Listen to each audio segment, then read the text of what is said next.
بسم اللہ الرحمن الرحیم۔ السلام علیکم ورحمۃ اللہ وبرکاتہ۔ عابد راج چینل کی طرف سے آج میں سورہ انعام کا لیسن نمبر 46 آپ کو پڑھنا سکھاؤں گا۔ سپارہ جو ہمارا چل رہا ہے وہ ہے 8واں۔ تو سٹارٹ کرتے ہیں آج کا لیسن۔ بسم اللہ الرحمن الرحیم۔ یہاں سے قاف پیش لام قل سے، قل اغیر اللہ، کیا ہے؟ قل اغیر اللہ ابغی، حمزہ زبر با، اب غین زیر یا غی ہے، اب غی ربوں، با دو زبر واو باؤں، ربوں وہوا رب کلی شیء، ولا تکسب، کیا ہے یہ؟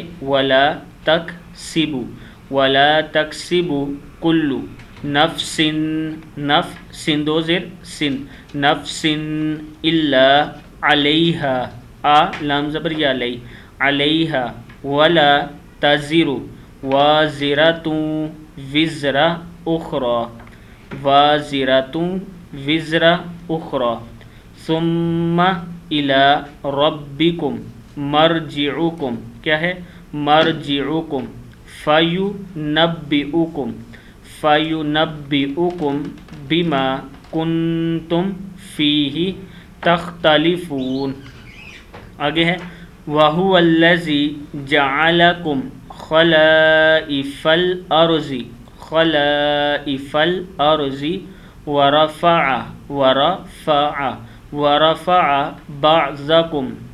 بَعْضَكُمْ فَوْقَ بَعْضٍ دَرَجَاتٍ لِيَبْلُوَكُمْ فِيمَا آتَاكُمْ إِنَّ رَبَّكَ سَرِيعُ الْعِقَابِ وَإِنَّهُ لَغَفُورٌ رَحِيمٌ، وَإِنَّهُ لَغَفُورٌ رَحِيمٌ۔ صدق اللہ العظیم۔ اس ویڈیو کو آپ نے آگے شیئر ضرور کرنا ہے۔